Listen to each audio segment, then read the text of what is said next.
सल्लल्लाहु अला मुहम्मद सल्लल्लाहु अलैहि वसल्लम।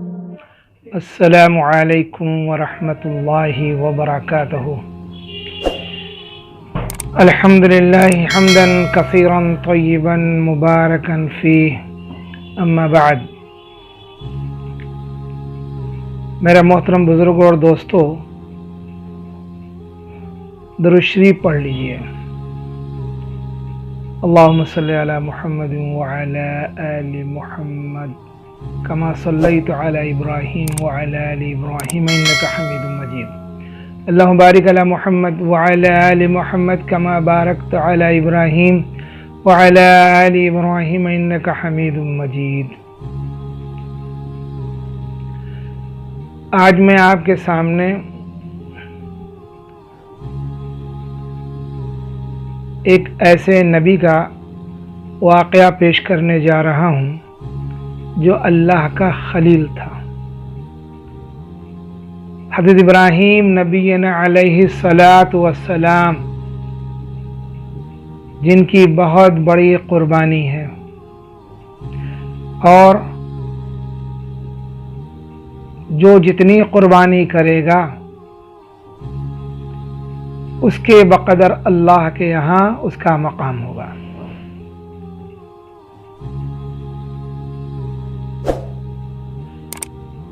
तो इब्राहीम अलैहिस्सलाम ने कितनी कुर्बानी की, इनका मुख्तसर सा वाक़या मैं आप लोगों के सामने पेश करूँगा और उस वाक़ये को कई बार सुनना और उससे सबक लेना।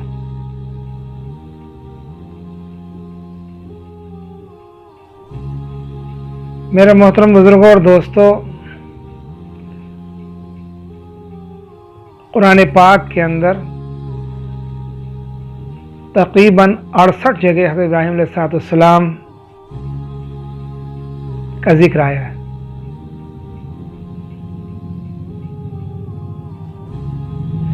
अब जो लोग कुरान पाक पढ़ते हैं और समझते हैं उनको ये बात मालूम होगी। अल्लाह ने यह किताब अपने नबी पर उतारी और चूंकि नबी क़यामत तक आने वाले इंसानों का नबी है, इसलिए ये क़यामत तक आने वाले इंसानों के लिए कुरान पाक हिदायत का ज़रिया है। कुरान से नफ़ा उन्हीं को हासिल हो सकता है जो कुरान पाक को समझते हैं, या उन लोगों को नफ़ा हासिल हो सकता है जो समझने वालों के साथ उठते बैठते हैं, उनकी सोहबत में बैठते हैं और उनके बयानों को सुनते हैं, उनको भी नफ़ा हासिल होता है। इसलिए मैं मुख्तसर सा वाक़या बयान करूँगा इंशाअल्लाह ताला। हज़रत इब्राहीम अलैहिस्सलाम बहुत ही बड़े नबी गुजरे हैं। दुनिया में जब बुत परस्ती का बहुत जोर हो गया और लोग अपने हाथों से बनाए हुए बुतों को खुदा समझने लगे और उनसे अपनी हाजतों को पूरी करने के लिए कहने लगे और उनकी पूजा करने लगे,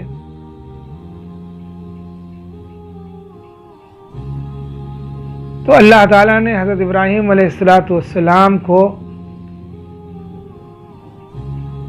उस वक्त के लोगों को समझाने के लिए कि भेजा कि लोग जो है बुतों की परस्तिश छोड़ करके, बुतों की पूजा छोड़ करके एक अल्लाह की इबादत करने वाले हो जाएं, एक अल्लाह को अपना रब मान लें और कलमा पढ़कर इस बात का इकरार कर लें, ला इलाहा इल्लल्लाह, ए अल्लाह तेरे सिवा कोई माबूद नहीं। इब्राहीम खलीलुल्लाह जब जब कोई नबी आया तो उसके साथ उसका नाम जुड़ता चला गया। तो हज़रत इब्राहीम अलैहिस्सलाम के वक्त में ला इलाहा इल्लल्लाह इब्राहीम खलीलुल्लाह। हज़रत इब्राहीम अलैहिस्सलाम के वालिद भी बुत बनाते थे और बुतों को खुदा समझते थे और अमीर आदमी थे, वक्त के यूं समझिए कि वजीर आजम थे, रईस थे। हज़रत इब्राहीम अलैहिस्सलाम अभी छोटे ही थे। वो देखते कि मेरे वालिद और दूसरे लोग खुद ही मिट्टी और लकड़ी से बुतों को बनाते हैं और फिर उनको खुदा समझने लगते हैं। ये बड़े हैरान हो गए हज़रत इब्राहीम अलैहिस्सलाम कि ये क्या हो रहा है। यहां एक बात समझने वाली है कि अगर माँ बाप या दादा दादी कोई काम कर रहे हैं, हमें उसको समझना है। ये नहीं कि वो जो करते चले आ रहे हैं उसे हमें करना है। मेरा बाप ताजिया बनाता है तो हम भी बनाना शुरू कर दें, मेरा बाप बीड़ी पीता है तो हम भी पीना शुरू कर दें, सिगरेट पीता तो हम भी सिगरेट पीना शुरू कर दें, तंबाकू खाता तो हम भी खाना शुरू कर दें। ये तो गलत है। अल्लाह ने हमें अक्ल सलीम दी है, समझ दिया है। हम अपनी अक्ल का इस्तेमाल करें, समझें, अपने रब को तलाश करें। वो कौन है जिसने चांद और सूरज पैदा किए, जमीन और आसमान पैदा किया, इंसानों को पैदा किया, जिन्नातों को पैदा किया, चरिंदों को पैदा किया, परिंदों को पैदा किया, कीड़े मकोड़ों को पैदा किया, सबको रिस्क देता है। ये कौन है जो निजाम को चला रहा है? वो कौन है जिसने हमें देखने के लिए आंखें दी, सुनने के लिए कान दिए, बोलने के लिए जबान दी, सोचने के लिए दिमाग दिया, हाथ पैर दिया, इंसान बनाया? वो कौन है? जो सोचेगा, फिक्र करेगा, तलाश करेगा, अल्लाह उसको हिदायत दे देंगे। और जो सोचेगा ही नहीं तो दुनिया की कितनी बड़ी डिग्रियां हासिल कर ले, कितना ही माल कमा ले और दुनिया में कितना बड़ा मकाम हासिल कर ले दुनियावी तौर से, अल्लाह के नजदीक उसकी कोई कीमत नहीं। कीमत तो ईमान वाले की है। इसलिए हर शख्स जो इस दुनिया में आया है उसको अपने रब को पहचानना है, उस पर ईमान लाना है, उसकी बातों को मानना है, वक्त के नबी की बातों पर अमल करना है ताकि अल्लाह राजी हो जाए और अल्लाह हमें कामयाब कर दे। मेरे मोहतरम बुजुर्गों और दोस्तों, ये दुनिया रहने की जगह नहीं है। ये तो एक प्लेटफॉर्म है, एक स्टेशन है जहां गाड़ी थोड़ी देर के लिए पहुंची, रुकी और फिर चल दी। ये 50, 60, 70, 80 साल की जो जिंदगी है मुख्तसर सी, इस जिंदगी में रह करके अल्लाह के हुक्म को उसके नबी के तरीके पर पूरा करना है ताकि हमेशा की जिंदगी जो है आखिरत की अल्लाह कामयाबी दे दे, कामयाब कर दे। और जो इसकी फिक्र करेगा अल्लाह उसे दुनिया में भी इज्जत देंगे और हमेशा हमेश की जिंदगी आखिरत में भी उसे इज्जत का मकाम हासिल होगा। अल्लाह जन्नतुल फिरदौस अता कर देंगे। तो इब्राहीम अलैहिस्सलाम ने जब देखा कि ये लोग बुतों की पूजा कर रहे, अपने हाथों से बनाते हैं और फिर उसकी पूजा करते हैं और उसके आगे सर झुकाते हैं, बड़े हैरान हो गए और कहा किस कदर बेवकूफ लोग हैं ये, अल्लाह की दी हुई अक्ल का इस्तेमाल ही नहीं कर रहे हैं। ये लोग इन बेजान मूर्तियों को खुदा समझते हैं, कितनी गलत चीज है। अल्लाह ने चूंकि आपको नबी बनाया था इसलिए अल्लाह ने आपको इस बात की समझ दी थी, अच्छी और बुरी चीजों की अल्लाह ताला ने समझ दी थी। हज़रत इब्राहीम अलैहिस्सलाम उन लोगों से कहते कि तुम लोग क्या करते हो, क्यों इन बुतों को पूजते हो, ये तो मिट्टी के हैं, तुमने इनको बनाया है, जब ये बनने में मोहताज है तो ये तुम्हारी जरूरत को कैसे पूरा कर सकते हैं। एक ताजिया का बनाने वाला वो जानते हैं कि मैं बांस की डंडियों से लेकर के मैंने ताजियों को बनाया, फिर कागज को मढ़ा, फिर लोग उसको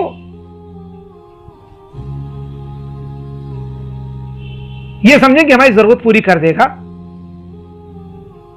तो ये वैसे ही जैसे लोग बुतों की पूजा करते। दिमाग लगाएं, उस खुदा को रब माने जो जिंदा है और हमेशा जिंदा रहेगा। उसको ना माने कि जिसको हमने बनाया और हमने खुद ही तोड़ दिया, खत्म कर दिया। समझने की बात है, समझने की कोशिश करेंगे तो अल्लाह हमें समझा देगा। तो हज़रत इब्राहिम अलैहिस्सलाम कहते हैं कि लोगों से कि तुम इनकी पूजा क्यों करते हो, ये ना तुम्हें कोई नफा दे सकते हैं और ना नुकसान दे सकते हैं, कुछ नहीं कर सकते। ये तो अपने ऊपर बैठी हुई एक मक्खी को हटाने की ताकत नहीं रखते, तुम्हारी जरूरत क्या पूरी करेंगे। लेकिन अब चूंकि लोग बाप दादा से करते चले आ रहे हैं, शैतान ने गुमराह कर रखा है, और शैतान वो ये चाहता है कि मैं तो जहन्नम में जाऊंगा, इन सबको जहन्नम में ले जाऊं। उनकी आंखों पे पर्दा पड़ा हुआ है, समझने की कोशिश नहीं कर रहे हैं, जो समझाए उसको बुरा भला कहते हैं। अल्लाह ताला से दुआ है, ए अल्लाह जो गुमराह हैं उन सबको हिदायत दे दे। कहिए आमीन, अल्लाहुम्मा आमीन। अल्लाह ताला सबको हिदायत दे दे। अब जो वो कौम को समझाते तो कहते ये तो हमारे बाप दादा करते चले आ रहे हैं, हम तो वही करेंगे जो हमारे बाप दादा करते चले आए। उन्होंने समझने की कोशिश नहीं की, उन्होंने अल्लाह को पहचानना नहीं चाहा। अगर वो अल्लाह की फिक्र करते कि जो है अपने रब को पहचानने की फिक्र करते तो अल्लाह उनको हिदायत दे देता, उनको अल्लाह समझ दे देता। लेकिन समझने की कोशिश नहीं करते। भाई वो बाप दादा जो करते चले आ रहे हैं, तो ऐ मुसलमानों जो बाप दादा करते चले आए उसे हमें नहीं करना, वो दीन नहीं। दीन तो वो है जो अल्लाह के नबी सल्लल्लाहु अलैहि वसल्लम ने करके बताया है, जो कुछ कुरान पाक में जिसको नबी ने करके बताया वही दीन है। जरूरी थोड़ी कि हमारे बाप आलिम दीन थे जो उनको कुरान हदीस मालूम थी, उसके मुताबिक जिंदगी गुजार रहे थे, जो उसको फॉलो करें, ऐसा नहीं। हम उलमाओं से पूछ पूछ कर काम को करें, हर चीज की तहकीक करें कि मेरा अल्लाह का इस काम में क्या हुक्म है और नबी फासिम का क्या तरीका है। हम करेंगे तो वो इबादत में शुमार होगा, अल्लाह राजी होंगे। लेकिन ये करें कि जो बाप दादा करते चले आ रहे हैं, हमारा बाप झूठ बोले, हम भी झूठ बोले, शराब पी रहा हम भी शराब पिए, अस्तगफिरुल्लाह अस्तगफिरुल्लाह। हम सब अल्लाह से तौबा करें और ऐसे कामों को छोड़ दें। चुनांचे एक मर्तबा शहर में मेला था, शहर से बाहर हट करके आमतौर पे मेला लगता है, बहुत से मेले होते हैं। तो चुनांचे उस मेले में सारे लोग चले गए, लेकिन हजरत इब्राहिम अलैहिस्सलाम उसमें शरीक नहीं हुए मेले में, सब चले गए। जब देखा कि हजरत इब्राहिम अलैहिस्सलाम सब चले गए तो इन्होंने एक कुल्हाड़ी ली और सबसे बड़े बुत खाने में पहुंचे जहां बुत रखे हुए थे, और सारे बुतों को इन्होंने तोड़ दिया, सिर्फ एक बड़े बुत को छोड़ दिया। कुल्हाड़ी से सबके हाथ पैर काट के तोड़ ताड़ करके रख दिया और उस बड़े बुत के गले में कुल्हाड़ी को रख दिया।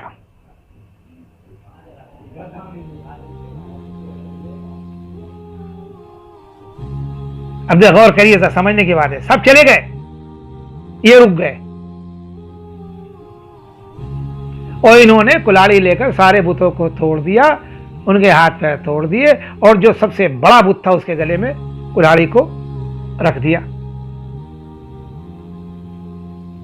जिससे लोग ये समझें कि इस बड़े बुत ने छोटे बुतों को तोड़ा है। अब लोग जब मेले से वापस हुए और उन्होंने बुतों की ये दुर्गत देखी, ये हालत देखी कि किसी का सर नहीं, किसी का पैर नहीं, तो वो सब बहुत गुस्सा हुए और इस तलाश में लग गए कि इस काम को किसने किया है।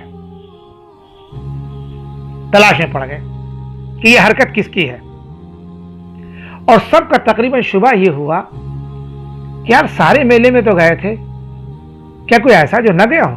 तलाश की तो पता चला कि हज़रत इब्राहिम अलैहिस्सलाम मेले में नहीं गए और ये हरकत उन्हीं की होगी। तो उनको बुलाकर पूछा कि भाई ये क्या तुमने बुत तोड़े हैं?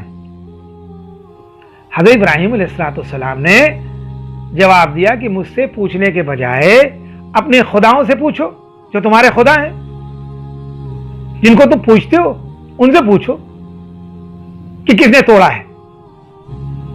जिनकी तुम इबादत करते हो वो बता देंगे तुमको, क्योंकि तुम उनके आगे सजदा करते हो, उनसे मांगते हो, तुम उनको हाजत रवा समझते हो, तो उनसे पूछो, हमसे क्यों पूछते हो? उन लोगों ने जवाब दिया कि आपको मालूम है कि ये बोल नहीं सकते। तो हज़रत इब्राहीम अलैहिस्सलाम ने कहा कि जब ये बोल नहीं सकते तो ऐसे बेकार खुदाओं को क्यों मानते हो?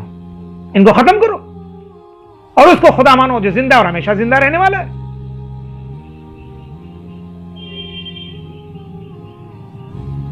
और तुम खुद देखो कि बड़े बुत पर कुल्हाड़ी रखी हुई है, उससे पूछो जाकर के, उसी ने तोड़ा होगा।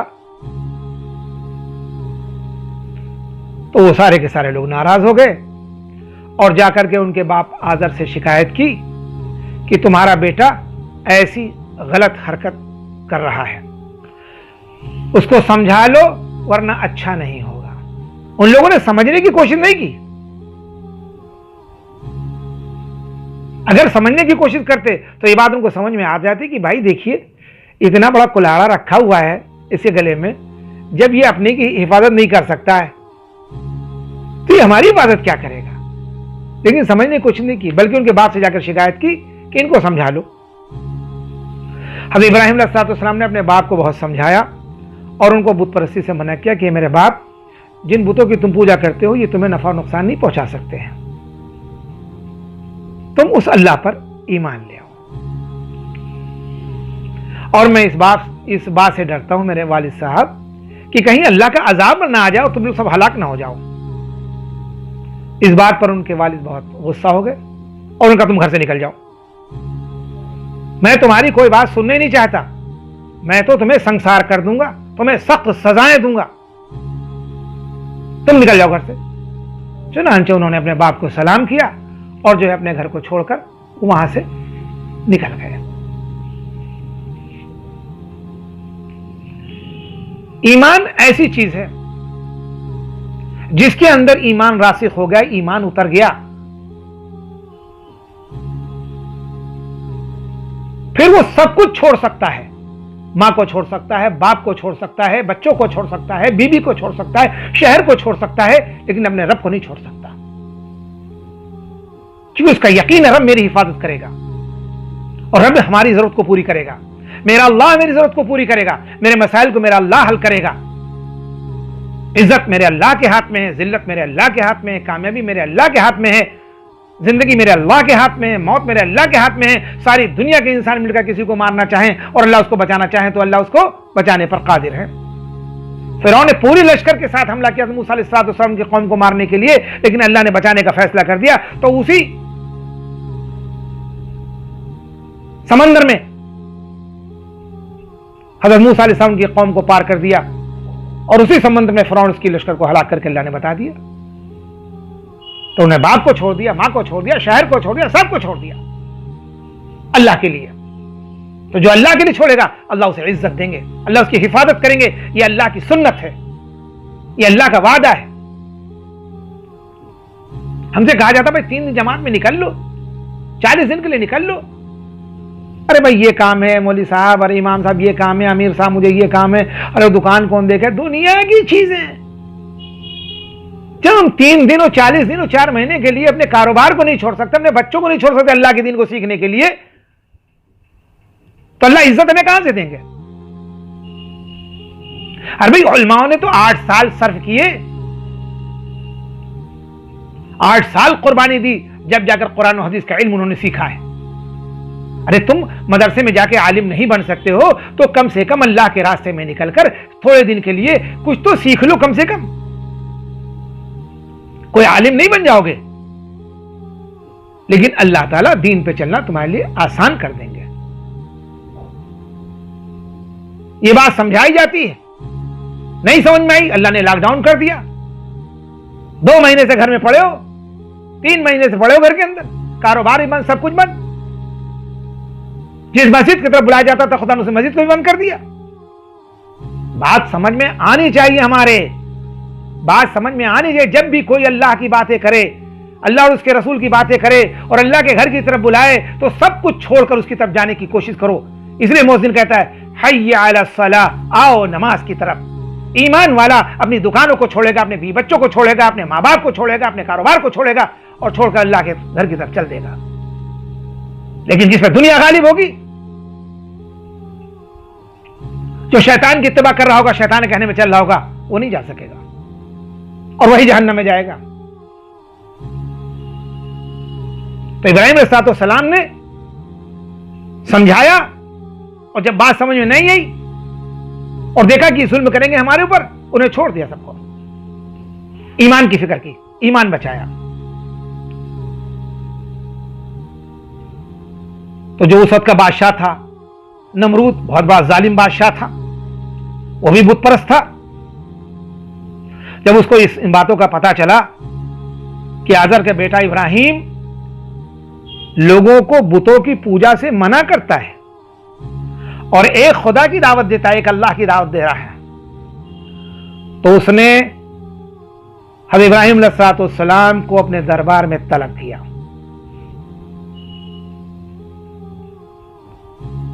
और कहा, सुन लो कान खोल करके,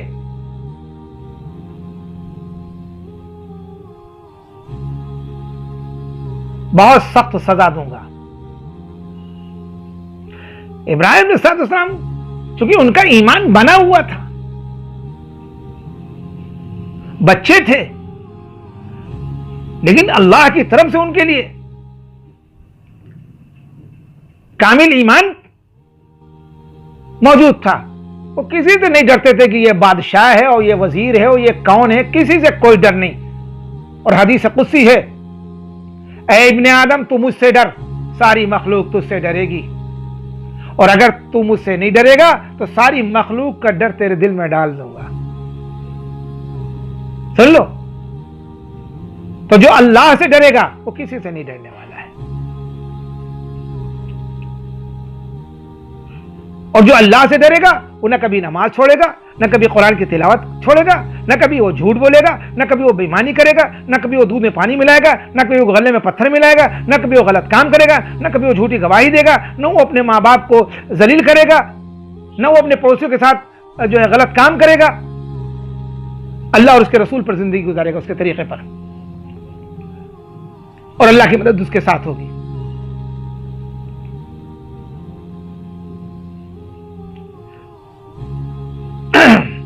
हज़रत इब्राहिम अलैहिस्सलाम ने नमरूद से बेखौफ व खतर होकर यह कहा कि मेरा अल्लाह वो है जो मारता है और जिलाता है। तो फौरी नमरूद ने क्या किया, एक शख्स को बुलवाया और उसका कत्ल कर दिया, और एक कैदी को बुलाया, इसको छोड़ दिया, कहा देखो मैंने इसको मार दिया, इसको छोड़ दिया।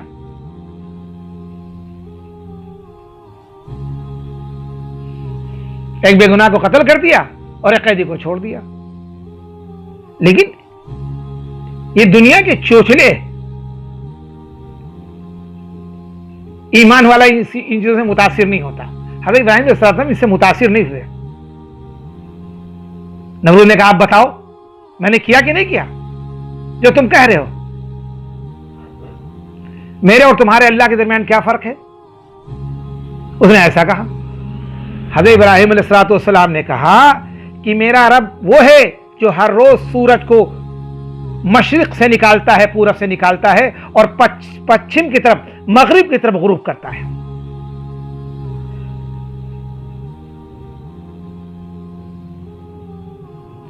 तुम में अगर ताकत है तो मेरा रब पूरब से निकालता है मशरिक से, तुम मगरिब की तरफ से सूरज निकाल कर बता दो। अल्लाह ताला ऐसी अक्ल देता है, ऐसी समझ देता है, ऐसी जो है कि आदमी लाजवाब हो जाए।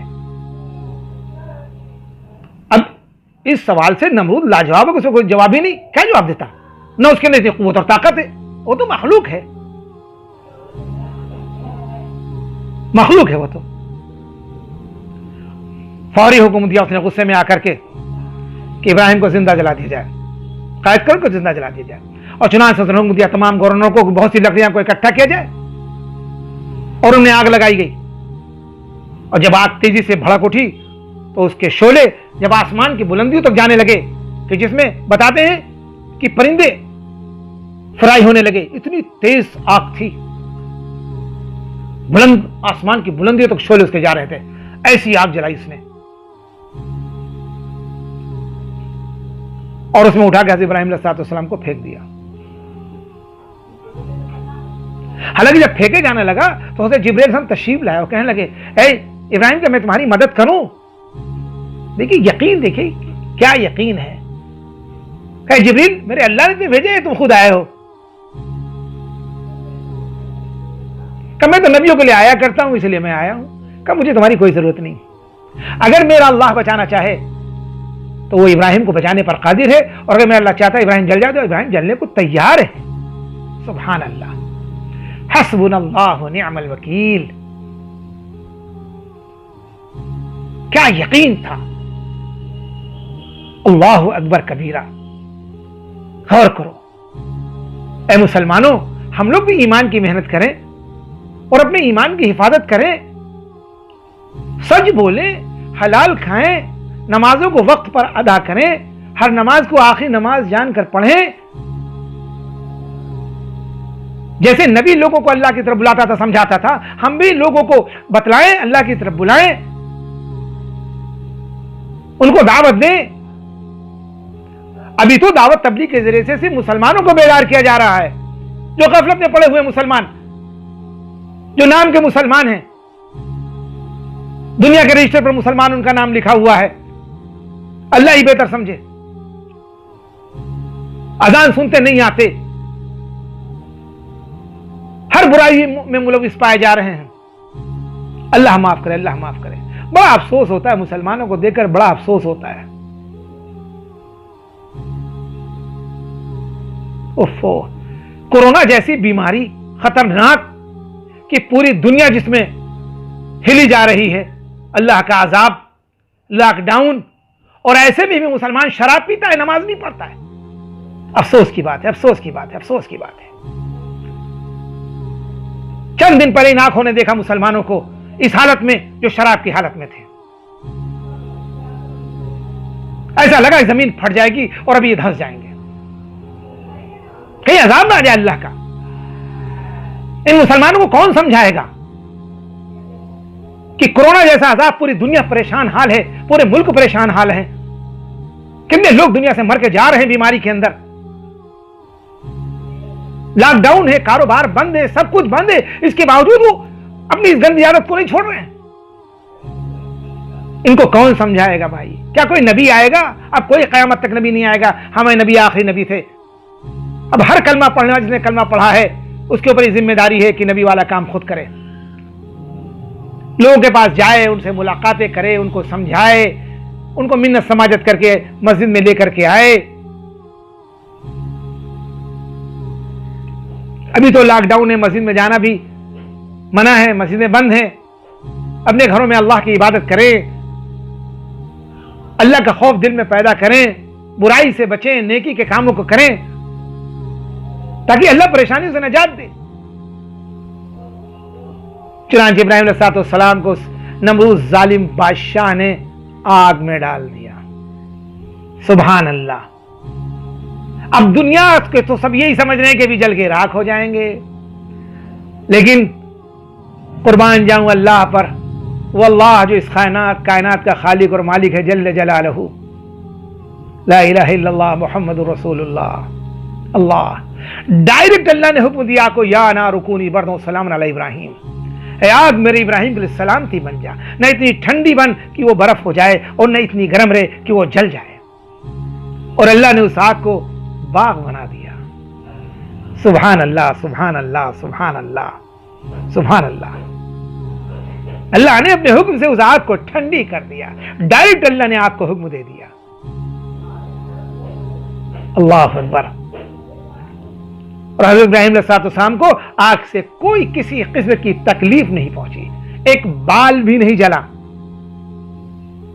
मेरे मोहतरम बुजुर्ग और दोस्तों, जो लोग अल्लाह ताला के कहने पर चलते हैं, अल्लाह की मानते हैं, अल्लाह को राजी करते हैं, अल्लाह की किताब कुरान पाक को पढ़ते हैं, समझते हैं और उसके मुताबिक जिंदगी को गुजारते हैं और नबी की सुन्नत पर अमल करते हैं, अल्लाह ताला उनको हर तकलीफ से बचा लेते हैं और उनके लिए आसानियां ही आसानियां पैदा कर देते हैं।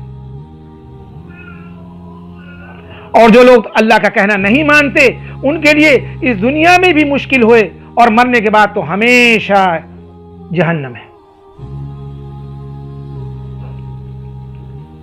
इसलिए मैं आप लोगों से दरख्वास्त करता हूं कि इस पूरी कायनात में अल्लाह के नजदीक सबसे कीमती चीज ईमान है। ईमान को बना ले। अल्लाह के नबी हम दुआ करते थे, अल्लाहुम्मा इन्ना नसअलुका ईमानन कामिला व यकीनन सादिका व रिज़्क़न हलालन तय्यिबा। हम भी दुआ मांगा करें, अल्लाह से कामिल ईमान, सच्चा यकीन और रिज़्क़ हलाल अल्लाह से मांग करें। और जो नबी काम करता था, हर मुसलमान को उस काम को करना है। नबी लोगों को अल्लाह की तरफ बुलाता था, नबी अल्लाह के दीन की दावत देता था। हम भी एक अल्लाह की तरफ लोगों को बुलाने वाले हो जाए, ताकि दुनिया से बुराइयों का खात्मा हो और दुनिया के तमाम इंसान अल्लाह की मर्जी के साथ जिंदगी गुजारने वाले बन जाएं और अल्लाह की मदद आ जाए और हम दुनिया में भी कामयाब हो जाएं और हमेशा हमेशा की जिंदगी में कामयाब हो जाएं। अल्लाह ताला हमें और आप सबको कहने सुने और अमल करने की तौफीक अता फरमाए। वाखिरु दावाना अनिल हम्दुलिल्लाहि रब्बिल आलमीन। अस्सलामु अलैकुम व रहमतुल्लाहि व बरकातुहू।